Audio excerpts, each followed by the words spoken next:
Hoy quiero tocar el tema llenos del Espíritu Santo.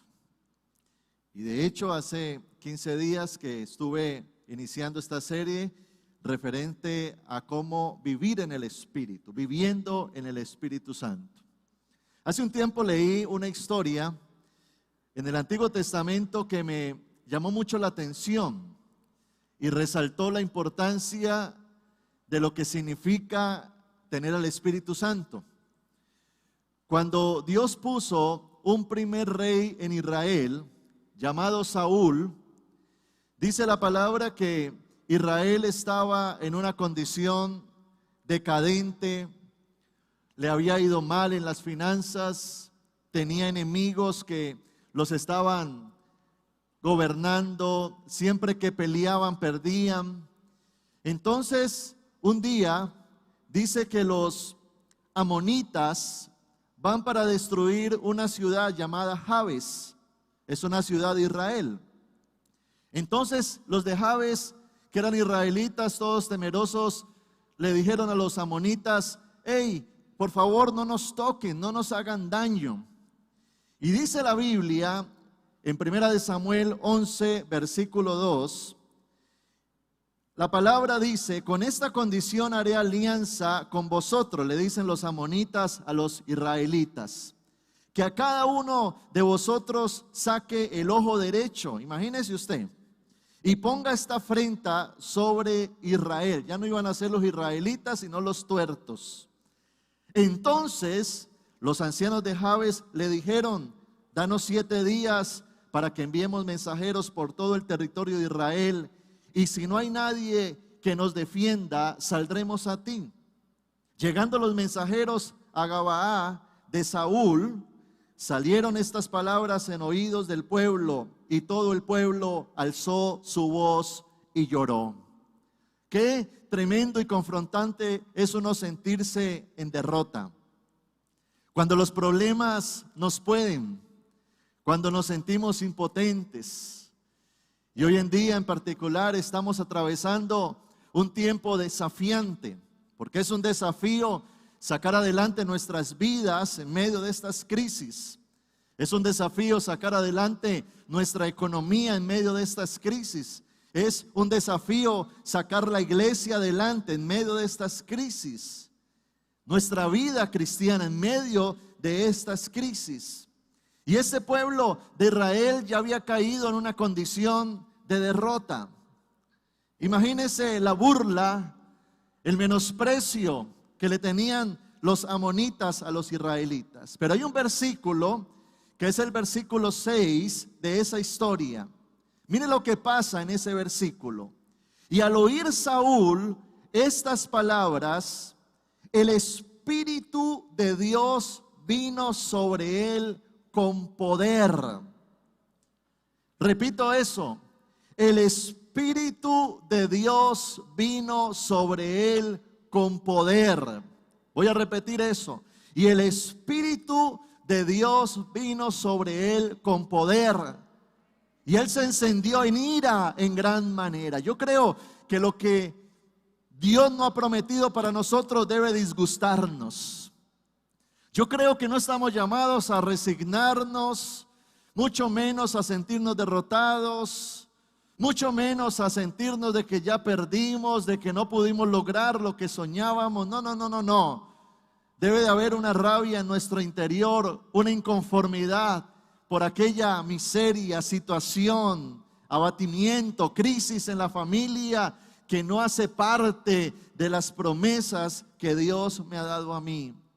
Y dice la Biblia, siguiendo el versículo 9, y respondieron a los mensajeros que habían venido: así diréis a los de Jabes de Galaad: mañana al calentar el sol seréis librados. Y vinieron los mensajeros y los ancianos a los de Jabes, los cuales se alegraron. Y cuando leemos toda la historia, nos damos cuenta de cómo Israel obtuvo la victoria venciendo a sus enemigos. Y no solamente vencieron a sus enemigos, sino que el liderazgo de Saúl fue puesto en alto. porque en ese tiempo él estaba iniciando apenas su reinado, pero a causa de esta victoria el pueblo lo reconoció y lo exaltó. Y yo quiero decirte algo, aquello que hoy parece difícil, negativo, una adversidad, aquella crisis que puedes estar atravesando hoy, aquel desafío, Dios lo va a usar para tu promoción. Dios lo va a usar para tu bendición. Dios va a revertir las cosas y va a dejar humillado al diablo, porque el diablo no es el dueño de tu casa, el diablo no es el dueño de tu economía, el diablo no es el dueño de tu salud, el diablo no es el dueño de tu alma, el diablo no es el dueño de tus hijos, el diablo no es el dueño de tu matrimonio. El dueño es el Rey de Reyes, el Señor de señores, y Él nos dará la victoria. Diga conmigo, Dios me dará la victoria. Vamos, dígalo, Dios me dará la victoria. Dígalo con fe, Dios me dará la victoria. Ahora, ¿cuál fue el secreto de la victoria de Saúl? El secreto fue la unción. La unción. La unción es el secreto de nuestras victorias. Cuando nosotros vemos el libro de Hechos, cuando Cristo acaba de resucitar, se le presenta a los discípulos y les dice: vayan, extiendan el reino de Dios. Pero el secreto de la victoria de los primeros cristianos fue la unción que se desató por el Espíritu Santo. Cuando usted lee acerca de David, el secreto de la victoria de David se describe en 1 Samuel 16, donde dice la palabra que Samuel, el profeta, ungió a David, y sobre él vino el Espíritu Santo. El secreto es la unción. Diga conmigo eso. El secreto es la unción. Esos primeros cristianos, la iglesia primitiva, los que vivieron el libro de Hechos, su victoria se marcó en dos cosas. Primero, haber conocido la victoria de Cristo en la cruz. Dice el libro de Lucas 2:30, porque han visto mis ojos tu salvación. Entonces note cómo los discípulos tuvieron la revelación de Cristo. Pero no solo eso, no basta solo creer en Jesús. Hay una segunda parte, y es ser llenos del Espíritu Santo. Hechos capítulo 13, verso 52, dice la palabra: y los discípulos estaban llenos de gozo y del Espíritu Santo. ¿Cómo estaban los discípulos? ¿Llenos de qué? De gozo. ¿Y de quién más? Del Espíritu. ¿Cómo tenemos que estar nosotros, usted y yo, en este tiempo? ¿Cómo tenemos que estar nosotros enfrentando los desafíos? ¿Cómo tenemos que estar nosotros enfrentando decisiones, crisis, malas noticias o adversidades? El secreto de la iglesia primitiva consistió en eso: la revelación de la cruz y la llenura del Espíritu Santo. ¿Tú crees en Cristo? Te felicito. ¿Pero estás lleno del Espíritu Santo? Lo que necesitamos en nosotros anhelar lo que anheló Saúl, porque lo que determinó la victoria de Saúl fue la unción. Y vino el Espíritu de Dios sobre Saúl con poder. ¿Cuándo usted y yo vamos a ser victoriosos? ¿Cuándo usted y yo vamos a ser transformados? ¿Cuándo usted y yo vamos a salir de esa condición de vicio, de calamidad, de pobreza, de miseria? ¿Sabe cuándo? Cuando venga sobre ti el Espíritu Santo con poder y gloria.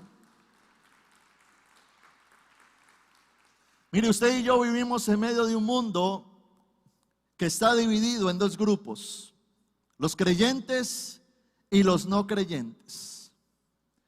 Los creyentes somos aquellos que hemos creído en Cristo y ahora somos hijos de Dios. Porque no toda la humanidad, 7.000 millones de personas son hijos de Dios. La Biblia dice en el libro de Gálatas 3:26, porque todos sois hijos de Dios por la fe. ¿Por qué somos hijos de Dios? Por la fe, ¿en quién? En Cristo Jesús. Ahora, dentro de los hijos de Dios, hay personas ungidas, llenas del Espíritu Santo, pero hay otros que no lo están. Y allí es cuando la Biblia habla de dos tipos de cristianos: el espiritual y el carnal. ¿Y cómo se evidencia qué tipo de cristianos somos? Por nuestro fruto. Jesús dijo: por sus frutos los conoceréis. Es decir, que lo que nos define son nuestros hechos, no nuestras palabras.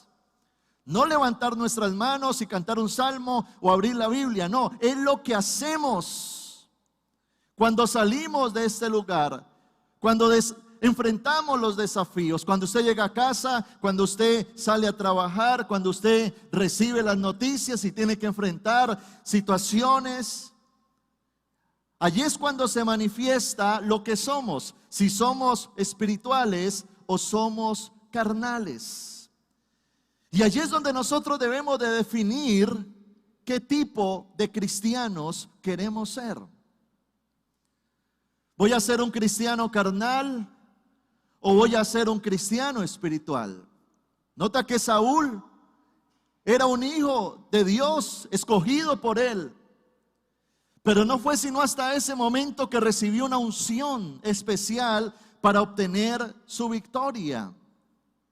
Y allí es donde tenemos que decidirnos qué ser, carnales o espirituales, porque yo no puedo ser un carnal ungido ni un ungido carnal.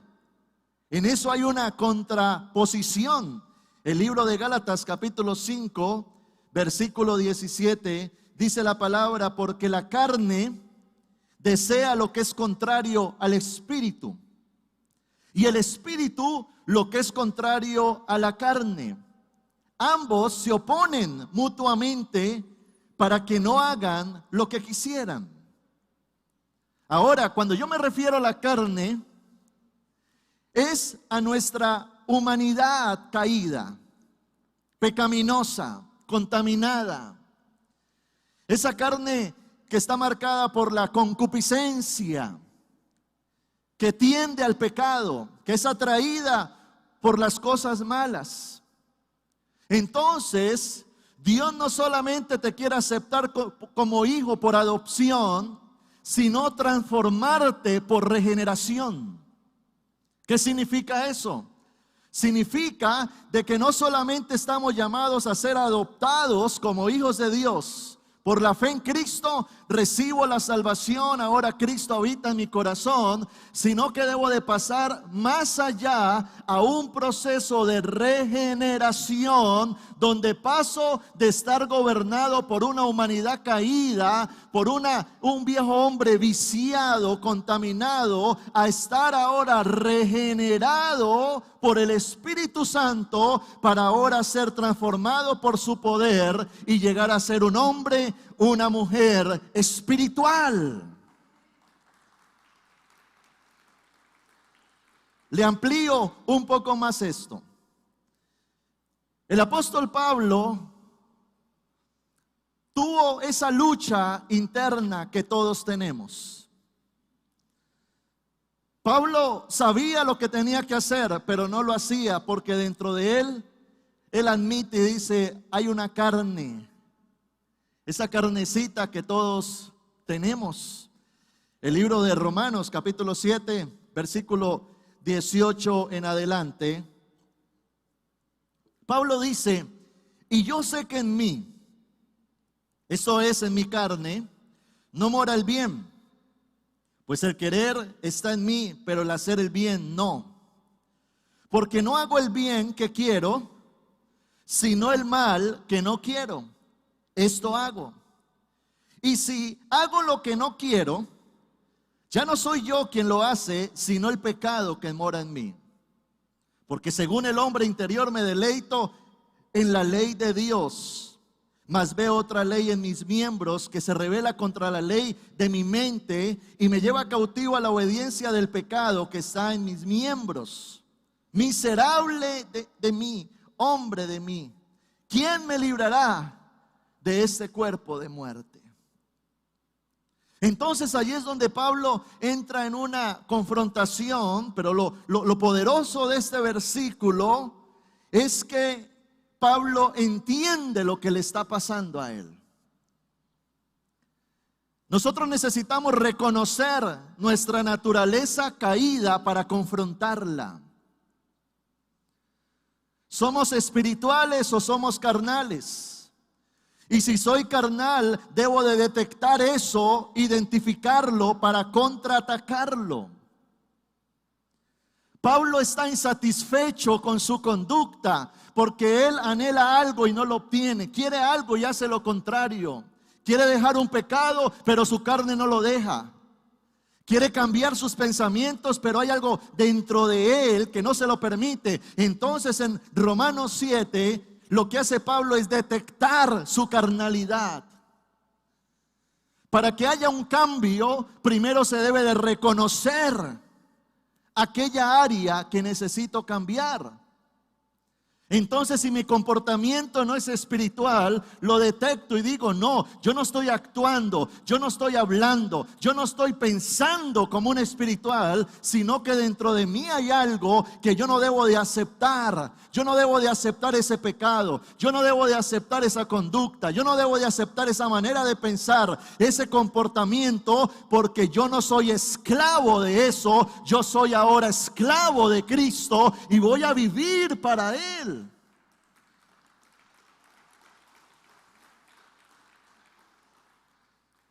Eso es una lucha que atravesamos, que tenemos que lidiar nosotros los cristianos. O voy a ser carnal, o voy a ser espiritual. Porque en la vida de Saúl, su victoria se basó en la unción, pero su derrota se basó en su carne. Un cristiano carnal no va a fluir en el Espíritu Santo y a obtener la victoria que Dios le quiere dar. Por eso el libro de Zacarías dice que no es con fuerza ni con ejército, sino con mi Santo Espíritu, dice el Señor. Hay un autor que se llama Reich Steinman. Él habla acerca de la carne en la vida del cristiano. Dice él en su libro: la carne es abiertamente arrogante, arbitraria, jactanciosa, lujuriosa, cínica y orgullosa. Y cuando es llevada contra una esquina por el Espíritu, puede asumir un porte de rectitud y convertirse en piadosa, religiosa, escrupulosa de la moral, celosa por el trabajo de la iglesia e indignada por lo mal hecho, tornándose provocadoramente evangélica. Pero la rectitud de la carne es siempre una rectitud falsa. Está centrada en el yo y por lo tanto no será más que autojusticia. La carne se puede memorizar las escrituras. La carne puede impartir clases en la escuela dominical.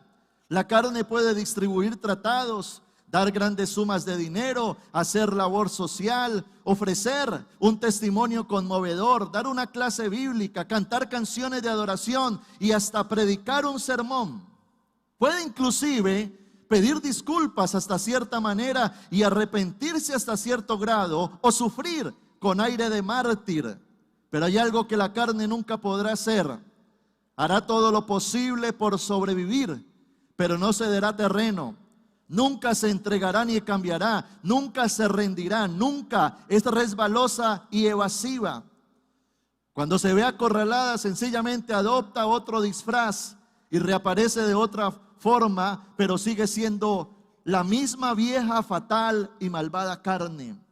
Cuando se ve acorralada, prefiere destruir tu vida antes de rendirse.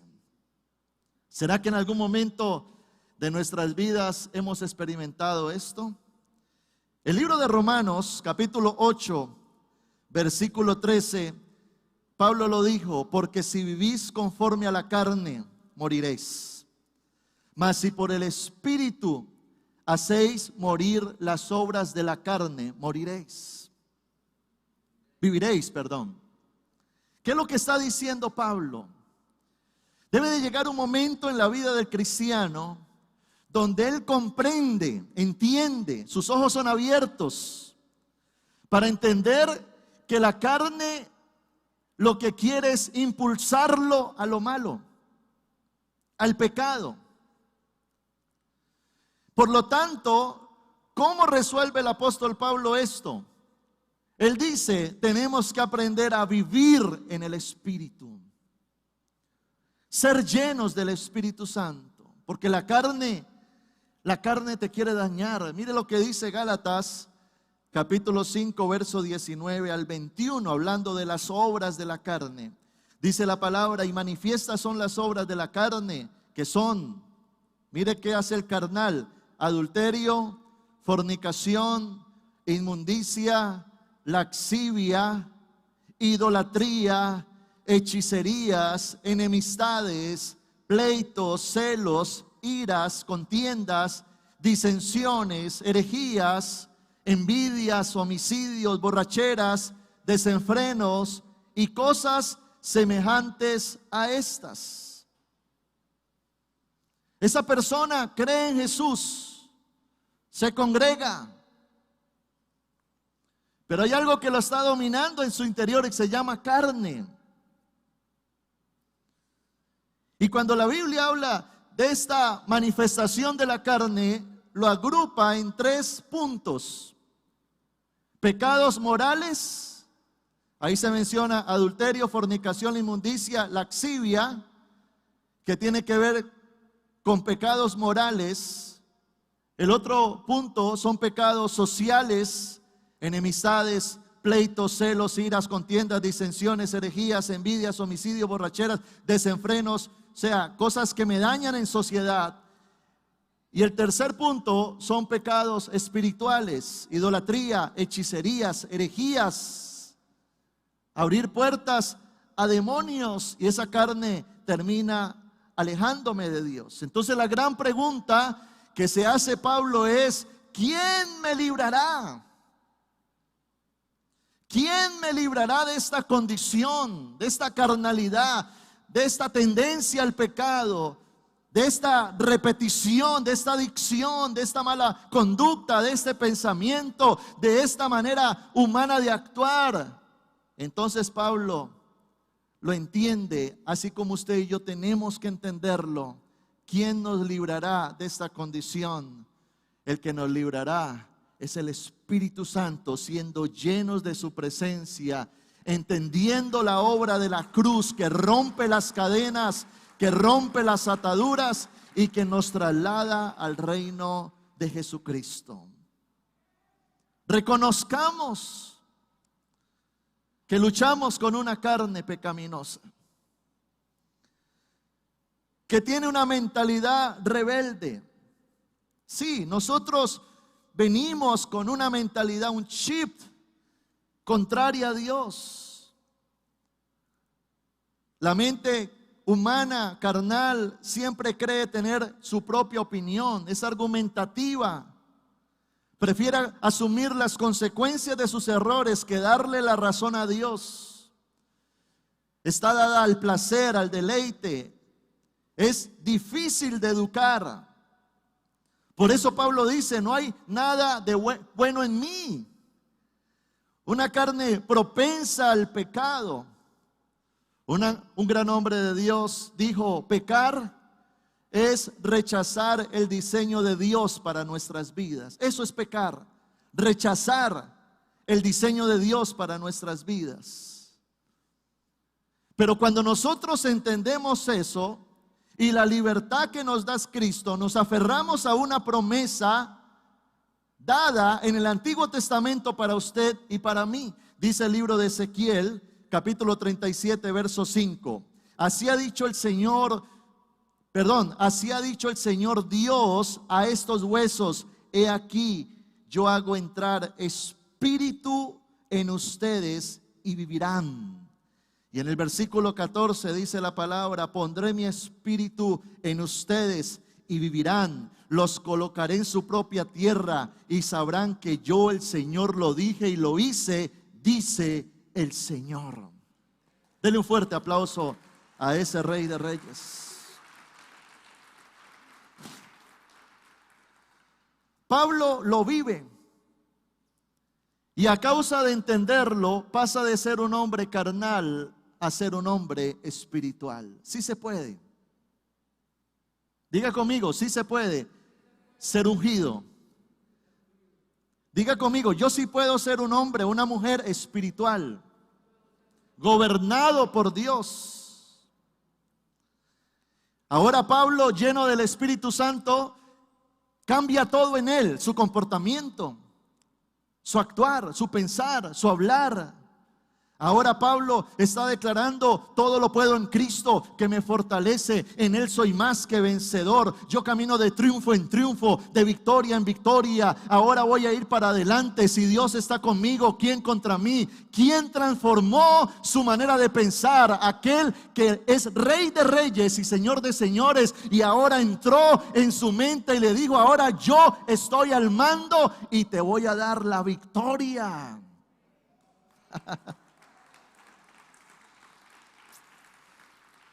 Ese es el secreto de la victoria, descrito en Hechos 1:8. Pero recibiréis poder cuando haya venido sobre vosotros, ¿quién? El Espíritu Santo. Porque cuando el Espíritu Santo viene sobre la vida de alguien, lo bautiza con su unción, lo llena con su poder, se manifiestan varias cosas. Viene el temor de Dios a su corazón, que es reverencia, respeto hacia Dios. Por otro lado, es una persona con visión y propósito. Comienza a tener una vida intencional. Por otro lado, se activan en él o en ella los dones espirituales, que es el equipamiento de Dios. Por otro lado, se manifiesta el fruto del Espíritu. Fruto es el reflejo de Dios en el carácter de la vida de una persona. El fruto del Espíritu es el indicador externo de la salvación. Fruto, ahora actúo, pienso, hablo de manera diferente. Y por otro lado se manifiesta la santidad de Dios, porque ahora Cristo se refleja en mí. La santidad es el resultado de la unción. No es un simple esfuerzo humano, sino que la santidad sencillamente es irradiar a quien está gobernando nuestro ser y nuestras vidas. Ahora bien, ¿cómo puedo entonces ser espiritual? Y le quiero dar 3 consejos básicos, sencillos. ¿Cómo paso de ser carnal a espiritual? ¿Cómo puedo ser lleno del Espíritu Santo? Ser un cristiano ungido, espiritual y poderoso en sus manos. Primero, rindiendo mi voluntad al Espíritu Santo. ¿Con qué actitud tú te acercas a Dios? ¿Con qué actitud? ¿Con la actitud de querer usar a Dios para tu beneficio? ¿Con una actitud de religiosidad o de idolatría? ¿O una actitud de rendición, de humillación, de dependencia y de total rendición delante de Él, diciéndole: Señor, yo te necesito? Yo creo que algo que Dios necesita hacer en nosotros es cambiar el corazón. David lo decía: crea en mí un corazón nuevo. Y la Biblia dice que Dios cambiará el corazón de piedra. ¿Usted ha escuchado ese término? Esa persona tiene un corazón duro. Ese corazón duro tiene que cambiar. Corazón que lucha con Dios, que lucha con la palabra, que le dan promesas y no las cree. Dios le habla y no entiende. Dios le dice y no le para bolas. Si tú quieres ser ungido, primero debes de humillarte, de ser humilde delante de la presencia de Dios. Ir y postrarnos delante de Dios y decirle: Señor, yo te necesito. Yo te necesito, Señor. Hay personas que se acercan a Dios, pero no con la actitud correcta. Ellos se acercan a la iglesia, pero no con la actitud correcta. Van a pedir un consejo, pero buscando aprobación para sus conceptos. Cuando Dios le dice lo contrario, se enojan, debaten con Dios, dudan de su palabra. Necesitamos quebrantarnos. Dice la Biblia en el Salmo 51:17: al corazón contrito y humillado no despreciarás tú, oh Dios. Contrición es volver una piedra a polvo. Eso es contrición. Esa humanidad, prepotencia, autosuficiencia, capacidades, es desmoronarnos delante de Dios con una actitud de humildad y decirle: Señor, sin ti yo no soy nada. Te necesito, Señor. Mi alma te anhela, te reconozco. Yo sé que sin ti no puedo lograrlo. Y este salmo lo escribe un rey llamado David. Porque la humildad no tiene que ver con tu posición, sino con tu corazón. Y sin importar quién seas, si tengas o no tengas, si has alcanzado o no has alcanzado, eso no interesa delante de Dios. Delante de Dios todos somos hijos. Y lo que tiene validez es nuestro corazón. ¿Con qué corazón te acercas a Dios? Lo segundo, para alcanzar la unción, es construir una relación con Dios. En otras palabras, disponerme para buscar a Dios. Y cuando hablo de disponerme, es poner a Dios primero. ¿Cómo pretendes ser un hombre ungido si no lees Biblia? ¿Cómo pretendes ser una mujer ungida si no oras? ¿Cómo pretendemos fluir en el Espíritu si ni nos congregamos en una iglesia? Si no buscamos al Señor. Yo creo que es el tiempo de desarrollar una espiritualidad dinámica, donde oremos, donde leamos la palabra, donde nos congreguemos, donde le sirvamos al Señor, donde seamos autodidactas y conozcamos más al Espíritu Santo, donde yo entre a rodearme de gente espiritual que me retroalimenten, que me edifiquen, que me lleven a vivir conforme al propósito de Dios. Romanos 8:13 dice la palabra: porque si viven conforme a la carne, han de morir, pero si por el Espíritu hacen morir las prácticas de la carne, vivirán. A la carne no le gusta leer Biblia.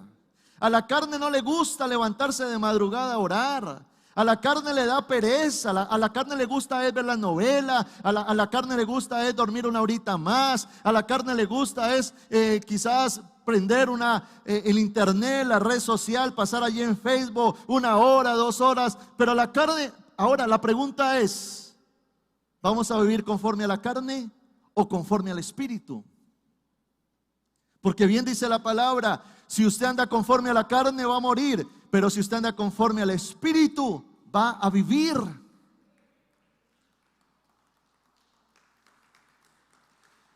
Entonces, ¿qué sucede? Cuando yo comienzo a construir, y yo hablo de construir, porque en mi vida personal, desde que reconocí a Jesús, en todos estos años he construido una relación con Él. Cada uno necesitamos construir una relación personal con Él, que entre más tiempo se vuelve más fuerte, entre más tiempo le conozco más, entre más tiempo oigo más clara su voz. Y cuando yo me meto con Él, entonces el Espíritu termina sofocando a las obras de la carne. El espíritu va a tomar el control de la carne y hará menguar de manera progresiva las obras de la carne. El espíritu se fusionará a mi espíritu y producirá una división de la carne en mí. Gálatas 5:16 dice la palabra: digo pues, anden en el espíritu y así jamás satisfarán los malos deseos de la carne. ¿Cómo dejamos el pecado? ¿Cómo dejamos esa manera de pensar incorrecta? ¿Cómo dejamos las obras de la carne, esa incitación y eso de estar propensos al pecado? Dice la palabra: anden en el espíritu. Anden en el espíritu. Y el tercer consejo para llegar a ser espirituales es morir a la carne. ¿Qué es morir a la carne? Le voy a decir cuál es el problema con la carne. El problema es que la carne no puede ser cambiada. Tiene que ser sometida. De hecho, la carne no puede ser echada afuera como echa un demonio, ¿no? La carne está ahí. La carne tampoco puede ser regenerada, por lo tanto, tiene que morir. La carne no puede ser enseñada a obedecer a Dios porque la carne obedece a impulsos naturales. Entonces, yo no puedo entrar a negociar con la carne. Gálatas capítulo 5, verso 24. Porque los que son de Cristo, a ver, ¿cuánta gente de Cristo hay en este lugar? Si es que este versículo es para usted y para mí. Porque los que son de Cristo Jesús han crucificado la carne con sus pasiones y deseos. Han crucificado. Y cuando me habla de crucificar, me habla de un sacrificio. Es decir, que no es fácil soltar cosas que a mi carne le gustan, hábitos en los que yo me deleito. Pero allí es donde dice: si tú eres cristiano, ya no pienses así. En Cristo somos una nueva criatura. Y por eso Pablo dice: ya no vivo yo, Cristo vive en mí. Y lo que ahora voy a vivir, lo voy a vivir no conforme a la carne, sino conforme a la fe en el Hijo de Dios. Si queremos ser cristianos espirituales, llenos del Espíritu Santo y de unción, entonces dejemos de satisfacer los deseos de la carne. ¿Cómo se alimenta la carne? Pues tenemos que detectarlo. Así como hemos detectado cómo se alimenta el espíritu, buscando a Dios. ¿Cómo se alimenta la carne? Pues con las cosas de la carne, con este mundo, con los deseos, los placeres, los deleites de este mundo. Todo lo que la Biblia llama pecado, inmoralidad, corrupción, destrucción. Y allí es donde Pablo dice: no podemos satisfacer. Mi carne lo quiere, pero ¿qué dice el Espíritu? ¿Es correcto? Porque si el Espíritu Santo me dice: no es correcto, tengo que morir a eso. No podemos vivir en pro de satisfacer la carne. Con Cristo estoy juntamente crucificado. He tomado mi cruz. Yo no puedo ahora presentar mi cuerpo como instrumentos de iniquidad. Es decir, ¿qué hace un cristiano adulterando, diciendo mentiras, rodeándose con gente, hablando chistes verdes, o practicando una inmoralidad sexual, o deleitándose en una red social, o quizás con una relación extramatrimonial, o quizás tantas cosas, vicios, lugares, hábitos, música, lo que vemos? Recuerde que el mal entra por los ojos.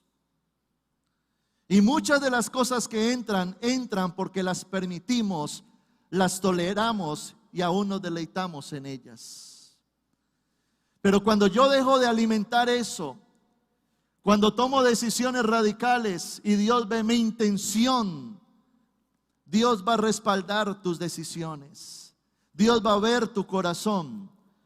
Dios va a percibir tu anhelo profundo de querer agradarle a Él. Y allí es cuando va a venir el Espíritu Santo con gloria y te va a llenar y te va a ayudar para salir adelante en victoria. ¿Qué cree usted que significa cuando dijo Pablo, yo golpeo mi carne, mi cuerpo?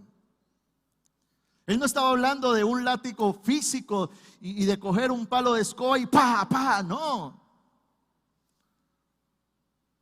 Él está hablando de una transformación interior. Y yo creo que esta palabra nos tiene que llevar a tomar decisiones. O voy a vivir como un cristiano espiritual o voy a vivir como un cristiano carnal. O voy a vivir en pro de satisfacer al espíritu o voy a vivir en pro de satisfacer mi carne. Pero de igual forma, ¿voy a ser un cristiano en victoria o voy a ser un cristiano en derrota? Y allí es cuando necesitamos volver a Dios y decirle al Señor, Señor, voy a tomar decisiones y voy a buscarte a ti, porque es a ti quien yo necesito. Tú eres el que me puede ayudar y tú me vas a sacar adelante en victoria. Me voy a convertir en un hombre espiritual, en un hombre de Dios, en un ungido de Jehová, en una mujer llena del Espíritu Santo, en una mujer que voy a moverme es en los dones espirituales, me voy a activar en los dones espirituales, voy a tener la mente de Cristo, voy a caminar en santidad, voy a creerle al Señor y voy a ir detrás de todo lo que Dios ha prometido para mi vida. Gloria al Señor. Colóquese en sus pies, por favor. Colóquese en sus pies. Hay una canción que Dios nos dio hace un tiempo. Le voy a pedir a David que la cante, que es de nuestro ministerio Fluir Music. Y es una canción que invita al Espíritu Santo a nuestras vidas. Quizás hayan personas en este lugar que digan, pastor, pero me cuesta batallar con mi carne. Quiero decirle algo, a todos nos cuesta. A todos nos cuesta. Y todos de alguna manera, mi papá tenía una frase y él decía, seguimos siendo carnita. Seguimos batallando. David batalló con su carne, Pablo batalló con su carne. Pero la gran diferencia de estos hombres es que ganaron la batalla. Y yo quiero declarar sobre tu vida eso. Y es que puedes estar batallando con eso, pero Dios te dará la victoria. Y Dios va a levantar una iglesia no solo llena de cristianos, sino llena de ungidos. Voy a repetir eso. Una iglesia no solo llena de cristianos, sino llena de ungidos. Hombres y mujeres llenos del Espíritu Santo.